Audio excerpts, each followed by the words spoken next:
భారత్ మాతా की సనాతన ధర్మ की గణేష్ మహారాజ్ की చాలా సంతోషం.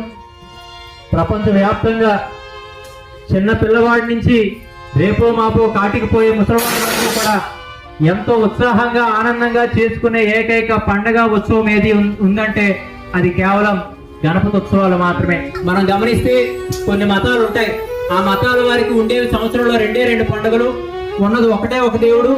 ఆ దేవుడి దగ్గర గాని ఆ యొక్క పండగ సమయాల్లో గాని వారి ప్రార్థనా మందిరాల్లో గాని ఎక్కడా కూడా తాగడాలు, తందనాలు ఆడాలు, అలాగే వెర్రి వికారంగా సినిమా పాటలు వేసుకుని డ్యాన్సులు చేయడాలు, దైవానికి అవమానం జరిగే పని ఎక్కడ ఎవరు చేయరు.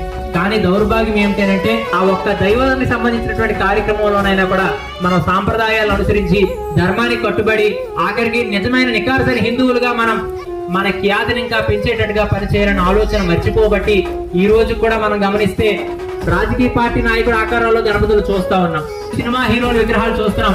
చాలా వరకు బయటన మీ బొమ్మ ఎన్ని అడుగులు ఆర్డర్ ఇచ్చారంటారు, మీ బొమ్మ ఎప్పుడు తెస్తారు అంటారు, మీ బొమ్మ ఎన్ని రోజులు ఉంచుతారు అంటారు, మీ బొమ్మ ఎప్పుడు నిమజ్జనం అంటారు తప్పితే మీ వినాయకుడు ఎప్పుడు తెస్తున్నారని కానీ, మీ వినాయకుడు ఎన్ని రోజులు పూజ అని కానీ, మీ వినాయకుడు ఎప్పుడు నిమజ్జనం అని కానీ చెప్పట్లేదంటే అందరి దృష్టిలో ఉన్నది బొమ్మ మాత్రమే తప్పితే అది దేవుడు కాదు. కాబట్టి తాగి తందనాలాడి దైవానికి అవమానం చేసే పరిస్థితి ఉంది. కాబట్టి బీపీకి భయపడి మనమేమో ఉప్పు తినడం మావుతున్నాం, షుగర్కి భయపడి చక్కెర పంచదార తినడం మావుతున్నాం. కానీ మనం గుడికి వెళ్తే దేవుడు చూస్తున్నాడు, మన గుడికి వెళ్తే దేవుడు మన కోరికలు వింటున్నాడు అని చెప్పి అదే దేవుడు మనం తప్పులు చేస్తే మనకు ఆ పాపం కర్మగా మారి మనకి ఇంకా బాధలు దగ్గర అవుతాయని చెప్పి దైవానికి భయపడి తప్పు చేయడం మానట్లేదు. కాబట్టి అందుకు మనందరూ కష్టానికి కారణం అవుతున్నాం. కాబట్టి అందుకు దైవం యొక్క సన్నిధిలో, దైవం యొక్క సేవల్లో ఈ రోజు కూడా తప్పు చేయకుండా అందరూ కూడా ధర్మబద్ధంగా నీతిగా ఉంటే ఇంకా జీవితాలు ఆనందంగా ఉంటాయని తెలియజేసుకుంటూ ఈసారి ఖచ్చితంగా కూడా ప్రభుత్వ పెద్దలతో కూడా చెప్పి ఉన్నాము, ఎక్కడా కూడా